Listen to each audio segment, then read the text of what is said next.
철에 앉으나 서나 축구 생각. 네, 오늘 한국과 이란의 경기를 분석하기 위해 왔습니다. 사실은 지난 호주전에서 백3를 서면서 우리가 좀 이렇게 수적으로 좀 수비에 더 중점을 두는 그런 모습이었는데, 오늘 이란과의 경기에서는 이 백3를 포기하고 과감하게 이제 백4로 포메이션 전환을 줬습니다. 홍철 선수와 그 다음에 김영권 선수, 김진수 선수, 이용 선수가 백4를 구성했는데, 지난번 호주전에서 홍철 선수가 투입이 되면서 공격적인 능력이 굉장히 많이 부각이 됐었거든요. 그 모습을 보고 벤투 감독이 오늘은 좀 홍철 선수를 선발로 기용을 했습니다. 사실은 지난 경기에서 백3를 서면서 좀 단점들이 많이 보였어요. 우리가 아시아권 팀을 상대로 좀 수비적인 모습을 보이고, 그 다음에 미드필더 수를 하나 더 줄이고 수비수를 하나 더 넣으면서 안정적인 경기 운영을 펼쳤지만, 그만큼 또 공격적인 모습이 많이 나오지 못하는 모습이었거든요.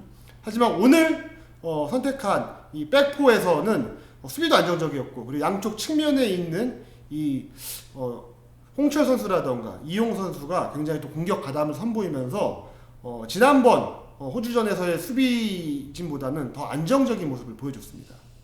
이날 제가 좀 주목했던 선수는 이제 중앙 수비수들이었는데, 아까 김진수라고 했는데 뭐 입에서도 오탈자가 나올 수 있으니까요. 아, 그랬나요? 네, 김민재 선수였습니다. 김민재, 그리고 그 파트너로 나왔던 김영권, 우리가 계속해서 벤투 감독 부임하고서는 가장 내세울 수 있는 중앙 수비수라고 평가를 하는데, 역시 이 두 명의 조합에서도 마찬가지로 기대했던 안정감이 나왔습니다. 특히 오늘 가장 주목됐던 선수가 결국 김민재 선수였는데, 김민재 선수가 이란에 상당히 까다로울 수 있는 안사리 파르트나 타르미와 같은 공격 자원들이 번갈아가면서 침투를 했는데도 피지컬 경합에서 절대 밀리지 않았습니다. 우리가 그동안 이란을 상대했던 중앙 수비수들이 유독 힘싸움이나 자리싸움에서 어려움을 겪었다는 걸 고려했을 때, 김민재라는 선수가 한국에 들어오면서 아시아권 전체로는 주요 대회에서 얼마나 큰 탄력을 받을 수 있는가, 이 부분을 좀 알 수 있었고요. 김영권 선수가 자책골을 물론 넣긴 했지만 기본적인 활약은 좋았습니다. 전진에서 김민재 선수하고 호흡을 척척 잘 보여줬고, 왼발 빌드업을 토대로 한번 번뜩이는 전방쪽으로의 전진 패스를 보여줬기 때문에 이날 두 명의 중앙 수비수 조합은 언제나 그랬듯이 최상의 모습을 보여줬다고 생각이 됩니다. 네, 포백에서 역시나 홍철 선수와 이용 선수의 공격 가담 능력을 이야기하지 않을 수가 없는데, 왜냐하면 이 미드필더 어떻게 보면 측면으로 분류가 돼 있었지만 나상호 선수와 그 다음에 이제 이재성 선수가 좀 더 이렇게 가운데 쪽으로 많이 공격에 집중하는 모습이었거든요. 이 점은 홍철과 이용이 그만큼 측면에서 많이 공격적으로 올라올 수 있었기 때문에 조금 더 중원에 있는 선수들은 우리가 가운데로 좀 집중을 시키자라는 의도였던 것 같습니다. 물론 지난 호주전에서 김문환 선수가 좋은 활약을 펼치긴 했지만, 활동량도 좋은 선수지만, 그래도 이 홍철 선수와 이용 선수가 이란전에서 보여준 크로스 능력도 인상적이었거든요. 이런 점을 감안해 봤을 때 우리가 이 두 선수를 활용했을 때는 조금 더 미드필더 선수들을 중원에 집중시켜서 경기를 펼칠 수 있는 그런 좀 장점들을 활용할 수 있고, 그 점이 이번 이란전에서 잘 나타난 것 같습니다. 예외로 조현우 선수가 그동안에 좋았던 활약보다 이날은 무언가 보여주기엔 좀 어려웠던 경기였는데요. 선방 능력의 발군의 선발 능력, 좀 이러한 부분들이 쉽게 조명되는 경기는 일단 아니었고, 오히려 아쉬운 부분들이 간혹 좀 보여졌습니다. 우리가 다이아몬드 442, 4-3-1-2로 볼 수 있는 시스템으로 경기를 바꿔 운영하면서 빌드업이 상당히 잘 풀리는 모습을 보여주긴 했는데, 흐름이 쉽게 유지되지 않았던 이유 중에 하나가 조현우 골키퍼의 아쉬웠던 발밑에 좀 있었습니다. 갈수록 이러한 아쉬운 발밑을 의식하면서 약간 롱패스의 빈도를 줄이는 듯한 모습도 있었는데, 전반전에 우리가 더 몰아붙일 수 있는 흐름에도 간간히 나왔던 킥에서의 불안정한 모습들, 이 부분이 벤투 감독이 보기에는 분명 달가운 모습은 아니기 때문에 항상 발밑에 대해서는 이슈가 있었지만 분명 좀 아쉬움은 있었었고요. 그리고 코너킥 실점 상황에서 처리가 제대로 되지 않았던 부분도 어쨌든 그동안 우리가 봐왔던 조현우 골키퍼치고는 아쉬운 모습이었다라고 얘기가 가능하겠습니다. 그래도 어쨌든 조현우 골키퍼와 김승규 골키퍼를 최근 벤투 감독은 병행해서 쓰고 있기 때문에 여전히 골키퍼 자리는 우리가 오는 것 이상으로 상당히 치열한 경쟁이 이뤄지고 있다, 이 부분을 좀 확인해 볼 수가 있었습니다. 그래도 이제 조현우 선수가 몇 차례 선방을 또 보여줬는데요. 지금 외부에서는 김승규를 써야 되는 거 아니냐, 조현우를 써야 되는 거 아니냐, 이런 의견들이 분분한데, 오늘 경기를 통해서도 더 이런 경쟁 체제가 좀 심해질 것 같아요. 오늘 뭐 앞서 말씀하신 것처럼 발밑의 능력이 조금 아쉬운 부분이 있었지만 본인 스스로 또 이제 선방으로 이제 팀을 구해내는 모습도 있었고, 그리고 또 이제 워낙 또 지지층이 탄탄한 선수이기 때문에 이 선수에 대한 또 응원의 열기가 굉장히 뜨겁잖아요. 그런 모습을 봤을 때는 앞으로 김승규 선수와도 계속 더 좋은 경쟁을 할 것으로 보여집니다. 미드필드 쪽으로 이제 올라갈 차례입니다. 가장 조명이 되었던 오늘 경기의 핵심 포인트이기도 했는데, 특히나 등번호 25번에 달았던 백승호 선수의 기가 막힌 활약이 우리가 그동안 찾아 나섰던 3선 자리에서 돋보였습니다. 그동안 우리가 주세종 선수나 정우영 선수를 비롯해서 기성용 은퇴 이후에 그 자리를 계속 쓰고 있는 모습이 있기는 한데, 여러 가지로 주세종 선수가 지난 경기에 아쉬운 모습을 좀 보여줬다고 한다면, 오늘 데뷔전을 치른 백승호는 그야말로 발군의 활약이었습니다. 지로나에서도 또 예전 연령별 대표팀에서도 그랬듯이 양발을 활용한 볼 키핑 능력, 거기에 기본적인 전개 능력과 백승호가 후방에 쳐졌을 때도 얼마든지 패스 길목을 영리하게 차단할 수 있다는 걸 보여줬기 때문에, 삼선 미드필더가 분명 주 포지션은 아닌 선수지만 충분히 대표팀이 수요에 따라서 이 선수를 후방에 배치해도 좋은 활약을 기대할 수 있다는 걸 말해줬던 경기였습니다. 저도 이제 백승호 선수 이야기를 더 하고 싶은데, 사실은 이제 기성용 선수가 대표팀을 은퇴하고 나서 좀 이렇게 투쟁적으로 이제 수비형 미드필더 라인을 좀 이끄는 선수가 정우영 선수 외에는 좀 찾아보기가 어려웠었거든요. 또 정우영 선수가 이번에는 부상을 당해서 대표팀에 합류하지 못했는데, 지난 호주전에서는 그렇게 좀 이 수비형 미드필더 라인에서 투쟁적으로 플레이를 펼치는 선수들의 모습이 없어서 많이 아쉬웠는데, 오늘 백승호 선수는 정말 기성용 선수가 다시 돌아온 듯한 그런 느낌을 받을 만큼의 경기력을 선보였습니다. 사실은 뭐 기성용 선수와의 뭐 플레이 스타일이 유사하진 않지만 이 경기에서는 수비 가담도 굉장히 많이 했고, 그러면서 우리가 뭐 백스리를 지난번에 썼던 것 이번에 뭐 백포로 전환했지만 수비 가담을 하면서 수비진에서도 굉장히 좀 안정적인 모습을 보였고요. 데뷔전이라는 말이 무색할 만큼 굉장히 좀 긴장하지 않는 그런 플레이를 펼쳤습니다. 황인범 선수가 좀 더 공격적으로 나갈 수 있었던 것도 이 백승호 선수가 이 3선 수비진을 굉장히 안정적으로 이렇게 커버했기 때문이 아닌가, 그런 생각이 좀 듭니다. 이날 수비가 조금 불안한 모습을 전반전에 보시면서 백승호의 삼성 기용이 혹시 수비 부담을 안겨주는 것이 아니냐, 좀 이렇게 보셨을 시청자분들도 좀 계실 거라고는 생각이 되는데요. 제가 보기에 이 모든 짐을 백승호 선수에게 당장 주는 것보다는 오늘 활용했던 4-3-1-2, 약간 다이아몬드 사사이는 결국 중앙 밀집형 포메이션에 좀 가깝기 때문에 기본적으로 중앙에 모여둔 선수들의 성향이 가지고 있는 단점이 수비 상황에 드러났다라고 좀 보고 싶습니다.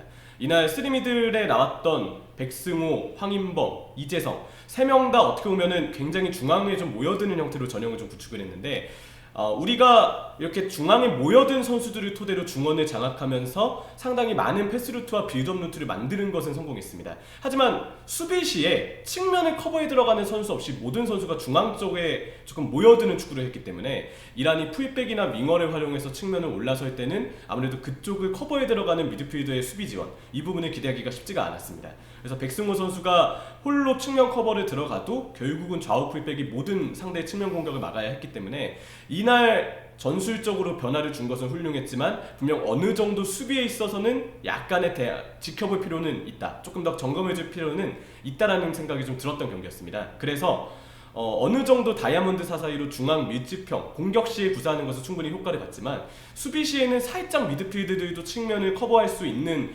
형태로의 또 다른 시스템으로의 변화, 이 부분은 플랫형 사사이나 혹은 4-3-3으로의 변화도 경기 중 유연하게 수비 상황만 한정해서 가져갈 수 있기 때문에, 이러한 공격 시, 수비 시의 유동적인 포메이션 내지는 선수들의 위치 변화에 따라서 공수 균형을 조금 더 안정적으로 잡을 수 있는 노력이 우리 대표팀의 앞으로 좀 필요할 수 있겠다라는 생각이 들었습니다. 이 백승호 선수가 안정적인 미드필더 운영을 하면서 뭐 이렇게 큰 위기를 많이 맞이하지는 않았지만, 아쉬운 부분은 역시나 이 이재성 선수와 그다음에 나상호 선수의 좀 플레이였습니다. 왜냐면 이 선수들을 굉장히 이제 중앙 쪽에 몰아서 썼던 그런 벤투 감독의 모습이었는데, 사실은 이제 이란이 굉장히 또 수비적인 색깔이 강한 또 팀인데, 너무 좀 중앙의 밀집 수비에 고립되는 모습들이 많이 있었고, 사실은 좀 측면에서 뭐 홍철과 이용 선수 외에는 그렇게 활약을 한 선수들이 많이 없었거든요. 물론 이거는 뭐 벤투 감독의 의중이 좀 더 좀 중앙 집합적인 공격을 하겠다라는 것으로 보여지는데, 그래도 이제 나상호 선수라던가 이제 이재성 선수가 뭐 발재간도 있고 스피드가 있는 선수인데, 이 선수들을 좀 측면으로 활용하지 않았다는 부분은 우리가 앞으로 좀 더 고민을 해봐야 되지 않나 하는 생각이 듭니다.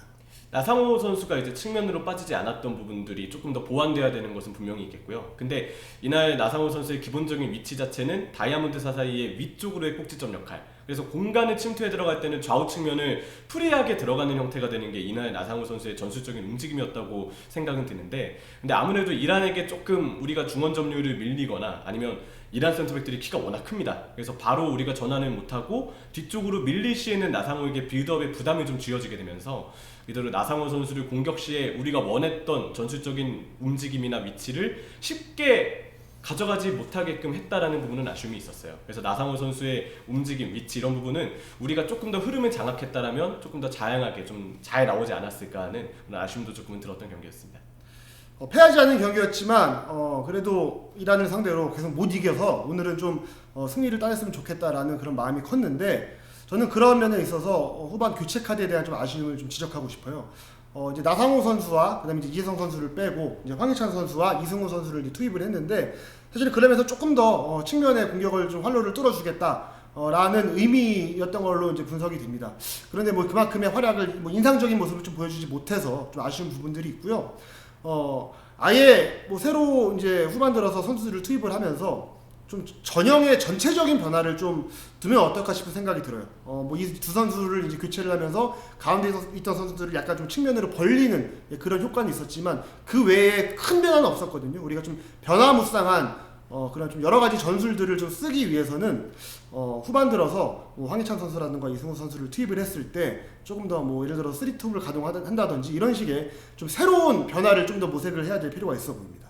물론 보시기에 따라서 그래도 플랫형 사사이로 중간에 변화를 주지 않았냐 이렇게 되물으실 수는 있는데, 그 시스템 선수 배치는 약간 좌우로 퍼졌을 수는 있어도 결국 선수들에게 주어졌던 역할에 있어서 큰 변화가 일어나지는 않았다고 봅니다. 물론 대표팀은 발을 맞출 시간이 짧기 때문에 여기서 다양한 역할을 주문하기는 쉽지 않은 부분도 이해는 해야 되겠지만, 조금 더 뭐 손흥민 선수가 이제 와이드하게 벌리는 식으로 위치 변화가 발생한다든지 조금 더 선수들 배치가 극적으로 바뀌게 되면서 경기를 풀어가는 컨셉에서도 뭐 좌우 간격의 변화라든지 아니면 공격 방향의 변화라든지 이런 부분에 대폭적인 변화를 기대하셨던 분들께서는 이날 벤투 감독의 후반전 교체 운용이나 변화에 있어서 과감치 않은 부분이 있었다는 부분은 좀 꼬집을 수도 있을 거라 생각이 듭니다. 그런 맥락하에서는 뭐 변화가 좀 많지 않았다 이렇게 짚을 수도 있겠다라는 이해는 좀 되고요.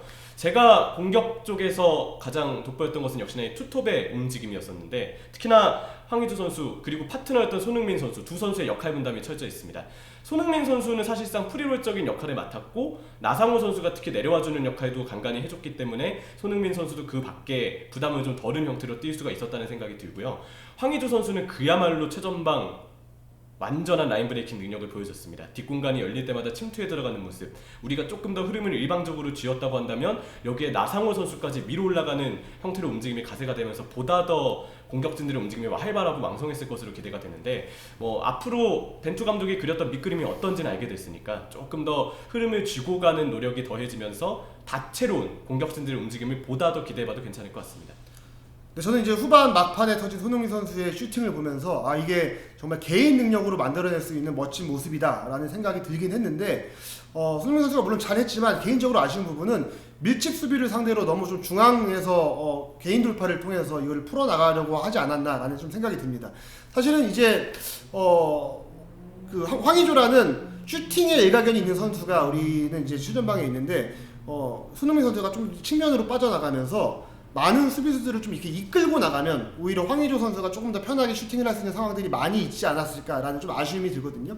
그런 면에서 봤을 때 너무 중앙에서 황의조 선수와 그다음에 뭐 손흥민 선수가 뭐 2대1 주고받다가 좀 이렇게 끊기는 모습들이 많이 있었는데, 손흥민 선수가 세계적인 선수고 분명히 이란 선수들이 수비적인 부담을 많이 느낄 만한 그런 선수입니다. 그렇기 때문에 이 선수를 조금 더 우리가 유인을 수비수들을 이제 유인을 할 수 있는 그런 쪽으로 활용을 하면 좋지 않을까 싶은 생각이 드는데요. 그런 부분에 있어서는 황의조 선수와 손흥민 선수의 그런 뭐 측면으로 빠져나가는 움직임이 조금 아쉬운 부분이 있었습니다. 경기 전체를 좀 요약을 해보죠. 결국 우리가 다이아몬드 사사이를 쓰면서 발생했던 나름대로의 기대 요소들은 잘 부합이 됐습니다. 빌드업에 대한 움직임, 공격진들의 움직임도 황성하게 모든 그림이 원했던 대로 그려졌다 보긴 어려울 수 있어도 기본적인 밑그림이 어떻게 구성됐는지는 좀 알 수가 있었죠. 다만 어쨌든 조금 더 보완점이 돼야 될 부분은 조현욱 골키퍼의 발밑을 포함한 앞서서도 얘기를 했던 부분이긴 하지만 흐름을 조금 더 일방적으로 쥐고 갈 수 있는 운영법들, 그래도 아시아 최고팀을 상대로 이 정도면 충분히 잘해줬다는 생각이 들지만 조금 더 조직적이 되었으면 하는 바람이고요. 그리고 더불어서 수비 시의 컨셉에 대한 약간의 변화들, 아직까지는 수비 시의 어떤 전술 전형 내지는 수비 복귀 시의 어떤 움직임에서의 컨셉이 좀 미비하다는 느낌이었는데, 이 부분을 다이아몬드 사사이를 보다 더 효과적으로 쓰기 위해서 앞으로 벤투호는 조금 더 고민을 해보면 보다 더 괜찮은 결과물이 나올 것으로 기대가 됩니다. 이제 외부에서는 벤투 감독이 너무 실험을 안 하는 거 아니냐, 좀 이런 지적도 있는데 실험을 많이 하고 있습니다. 뭐 지난번 호주전에서는 이제 백스리를 썼고, 오늘 이제 다이아몬드 442라는 이제 새로운 전형을 썼는데, 이런 식으로 이제 자꾸 실험을 하면서 뭐 새로운 뭐 조합도 맞춰보고 이제 새로운 선수들을 이제 기용해서 활용을 하고 있는데, 우리가 기억해야 될 건, 물론 오늘 뭐 이기지 못한 부분은 아쉽지만 그래도 호주전과 이란전을 통해서 많은 실험을 하고 있다. 그리고 물론 이 실험에서 우리가 만족스럽지 못한 결과를 가지고 온 거는 우리 과감하게 포기를 할 수도 있고 좀 조금 더 발전을 시킬 수도 있거든요. 그런 면에서 봤을 때는 이 지금 2연전 평가전에서는 큰 수확이 있다라고 보면 될 것 같습니다. 철 언제나 서나 축구 생각. 감사합니다. 감사합니다.